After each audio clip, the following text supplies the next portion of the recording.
Hello, dear viewers, and welcome to a new episode of Games and Names. Our sport for this episode is judo, and our star guest is national team player Ahmed Wahid. So let's get to know more about our featured star guest and about judo here in Egypt in Games and Names.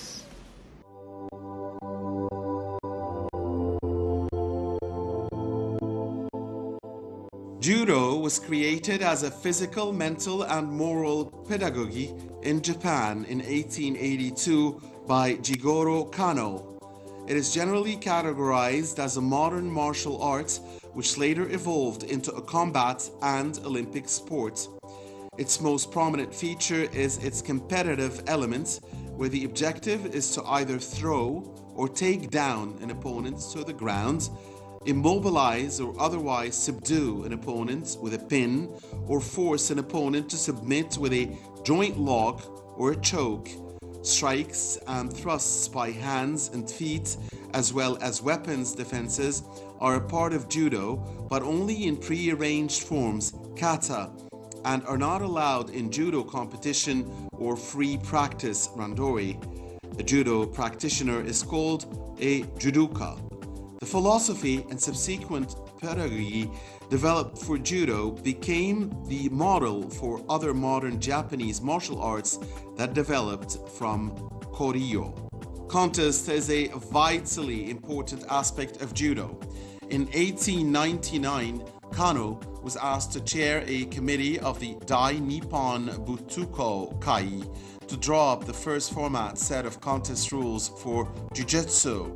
These rules were intended to cover contests between different various traditional schools of Jiu-Jitsu as well as practitioners of Korokan Judo. Contests were 15 minutes long and were judged on the basis of Nade Waza and Katami Waza, excluding Atami Waza. Wins were by 2 ippons, awarded in every 4 main different path of winning alternatives: by throwing, where the opponent's back strikes flat onto the mat with a sufficient force, by pinning them on their back for a sufficient amount of time, or by submission, which could be achieved by a shimiwaza or a kansito waza, in which an opponent is forced to give himself or herself up or summon a referee's or corner judge's stoppage.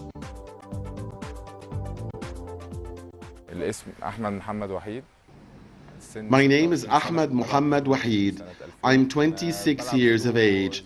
I have been practicing judo since the year 2000.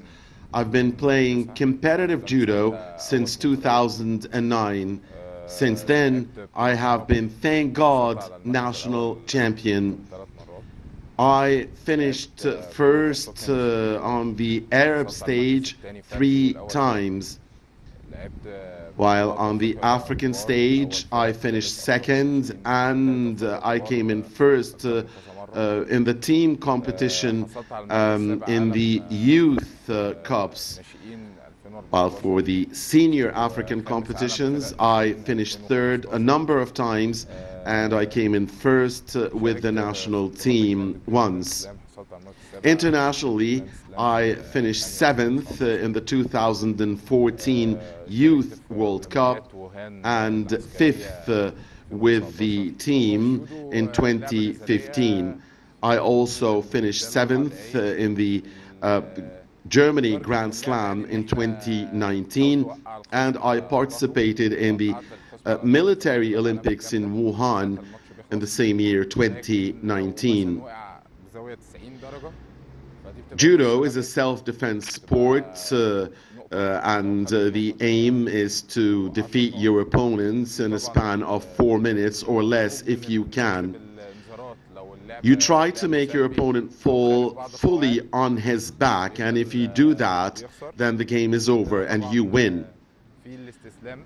While if your opponent falls at a 90-degree angle, this is called half a throw, and if you do it twice, you also win the match.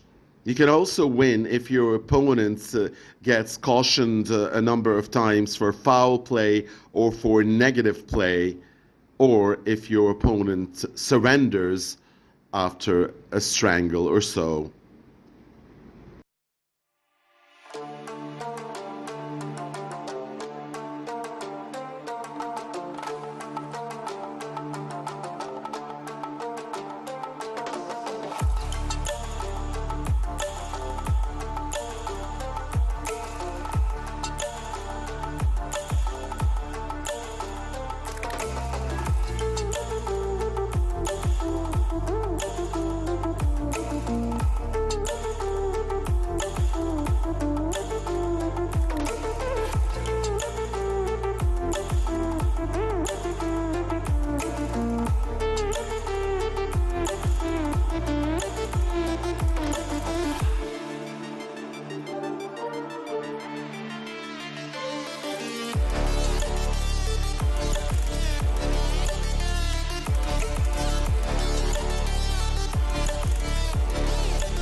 Aikido is the art of breaking bones, while Judo, the origin, is a more expanded form, of course. Again, Judo, the origin, does include the art of breaking bones, but it usually focuses around the elbow. Then you have another stage when players are on the mat and not standing. You have the strangle position, the breaking position, and so on. I'm not very informed about all of the rules of Aikido or Jiu-Jitsu for that matter, but they are sports somehow similar to Judo, but Judo is the origin and is the one that combines all of the other similar self-defense sports. So Aikido and Jiu-Jitsu came out from Judo being the origin. I've been taught something that I really believe in, that a special, distinct Judo athlete should have three characteristics. He should do very, very few mistakes. He shouldn't get bored, and he shouldn't get exhausted. This is the recipe for success, I believe, in all sports and in life for that matter. You have to stay focused, determined, set your mind on a goal and walk the path without boredom. and with persistence, and even at the times when you can't give your 100%, at least give 80%, and you can do that with focus and determination. As far as being a member of the national team, well, usually the selection process goes through the national championships, and usually the top 4 players in each weight category get selected to the national team. Sometimes they even take the 5th players and then they gather them at the Olympic Center in Maadi. Sometimes, coaches, experts, and masters have a special technical view. They can pick someone outside of the top 4 and even top 5. But usually, those who finish first and go to the semifinals of the national championships are the ones who are selected to the national team, and they are the ones who travel abroad to participate in World Cups and Olympics and you name it. And it's good. It's a very good system. It also allows the youth to watch their favorite players and in national competitions and even in the training camps and learn from them.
In Africa, there is now, alongside Egypt, Tunisia, Morocco, Algeria, Senegal, and even Angola is coming. So, competition is at its highest levels now in Africa. It's a very difficult competition in our continent. Well, internationally, many countries could be considered as powerhouses in judo now. Japan, that founded the game, is now even losing in some competitions. After dominance for a long time. So even Japan now is losing sometimes. You can find countries that are taking the issue, very seriously with a scientific method. Countries like Georgia, Uzbekistan, in Europe, in the Mediterranean, there is France, Italy, Spain, Belgium. I mean, you name it. I can keep going on. I mean, I can tell you that in each country and in each weight category, you can find a strong player, one that would pose a threat to all other international players. Again, these countries are taking the issue very seriously and in a scientific method. When it comes to Egypt, we now have also a very strong competition at home between clubs like Cairo clubs like Zuhur, Shams, Heliolido, Heliopolis, Said, Wadi Degla, and in Alexandria you have Sumuha and Sporting. They are very strong as well, along with all the clubs that are affiliated to the military institutions. So it's a very strong competition in Egypt now.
The International Judo Federation has made a system for all players around the world that I describe as a very easy and very difficult system at the same time.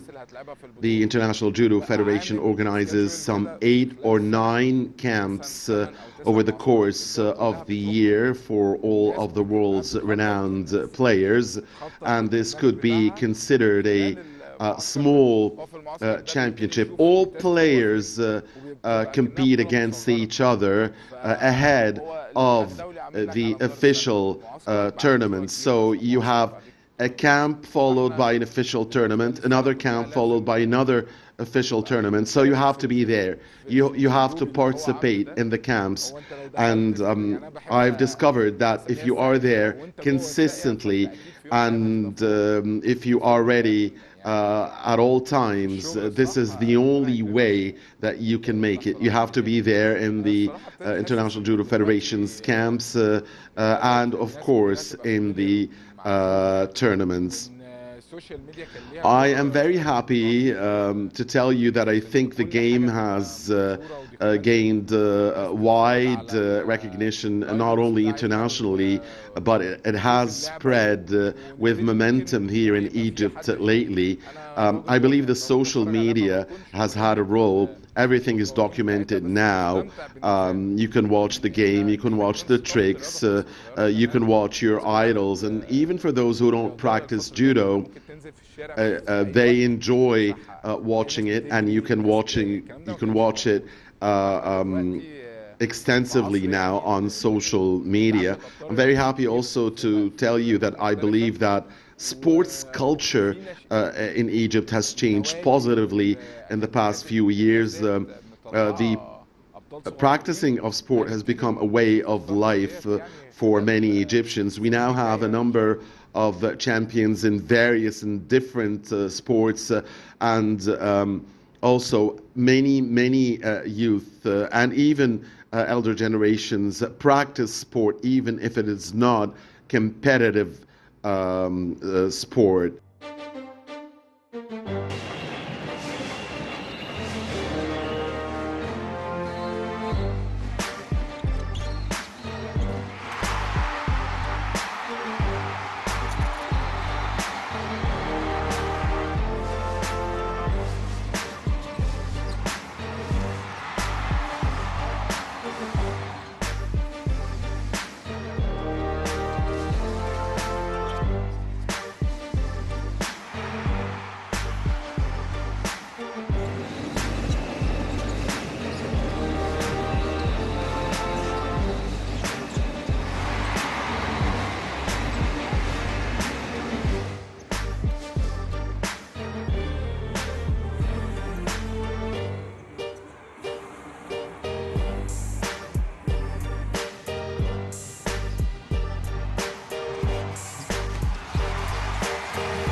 One of the most important elements in our sport is tapering.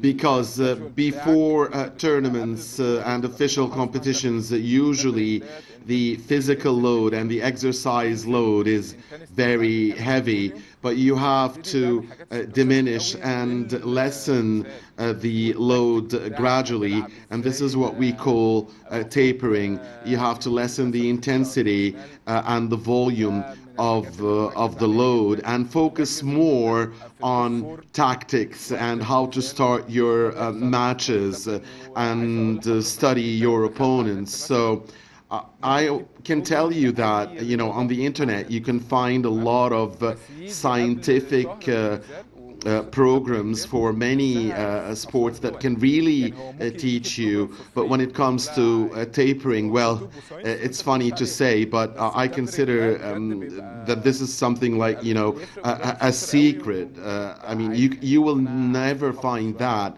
on the internet. This is an art by itself, tapering, diminishing gradually the load, the physical and the exercise load before an official competition, and I believe that this is one of the keys to the success of any judo player or any athlete for that matter.